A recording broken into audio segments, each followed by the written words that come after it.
Kad stipri gāž lietus, tad atsevišķas ielas daļas var aplūst un radīt neērtības gājējiem un arī transporta līdzekļiem. Tūlīt es jūs iepazīstināšu ar cilvēkiem, kas var šo problēmu atrisināt. Blakus šai lietusūdens kanalizācijas sūkņu stacijai cilvēks izskatās kā sīka skudra – 3 metri diametrā un 6 metri garumā. Tieši tik milzīgas iekārtas spēja uzražot lielgabarīta plastmasas izstrādājumu ražotne Rotons, kas Latvijas tirgu ienāca pirms 5 gadiem. Lai izvairītos no pārplūdušajām ielām pēc lietus, nepieciešama apjomīga tvertne, kas savāc šos lietus ūdeņus. Latvijā reti kurš ražo tik liela izmēra rezervuārus, un nevelti uzņēmuma moto ir inovācija un individuāla pieeja problēmu risināšanai. Tas, ka mums ir nedaudz savādāk tā tehnoloģija, mēs necenšamies iekonomēt.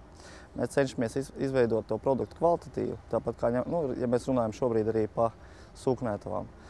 Mēs cenšamies izveidot viņu pietiekami kvalitatīvu, lai būtu vieglāk gan celtniekam, gan pēc tam patērētājiem.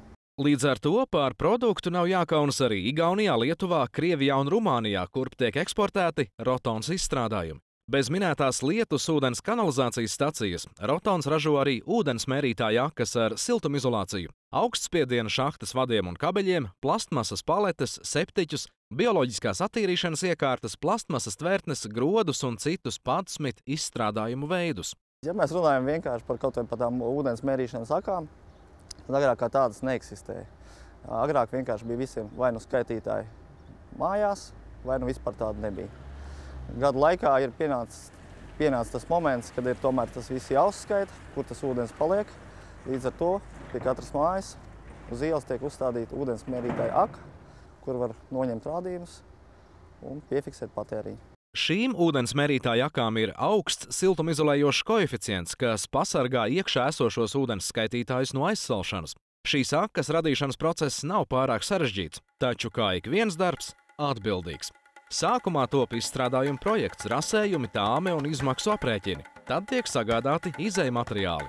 Lai izveidotu ūdensmērītāju aku, polietilēna granulas saber preformā un uz 45 minūtēm šo preformu ielaiž milzu krāsnī. Tur granulas vidēji 250 grādu karstumā pārtop plastmasas izstrādājumā. Pēc apstrādes seko atdzesēšana, kas notiek iekārtai rotējot, no šejienes tad arī cēlies uzņēmuma nosaukums – Rotons. Gatavo izstrādājumu no preformas izņem karstu un, kamēr tas nav atdzisis, apstrādā. Apgriež liekās malas, tās pielīdzinot ar nāzi vai figūru zāģi. Akā ievieto polietilēna plastmasas cauruli, ko iepērk no sadarbības partneriem. Starp abām plastmasas izstrādājumu sieniņām iepilda poliuretāna putas, kas veido akas siltinājumu. Pēc klienta pasūtījuma tiek izveidota iekšējā apsaiste caurulēm un ūdens skaitītājiem. Akas augšgalu noslēdz siltinošs putuplasta vāks un plastmasas augšējais vāks. Šīs akas uzņēmums apzināti ražo garākas, jo gruntsūdeņi spēj uzsildīt akā esošās caurules, kas neļauj aizsalt tur iekšā esošajiem ūdens skaitītājiem.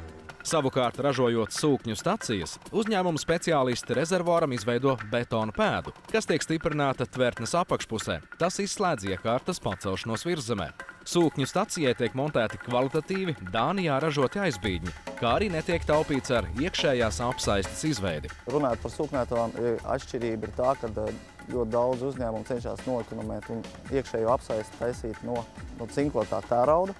Mēs savukārt visu pilnīgi izmantojam no nerūsējošā. Līdz ar to tas kalpošanas mūžs ir daudz garāks. Agrāk šādas sūkņu stacijas ražoja no betona, līdz ar to bija grūti panākt labu hidroizolāciju, un sūkņiem bija jādarbojas pastiprinātā režīmā.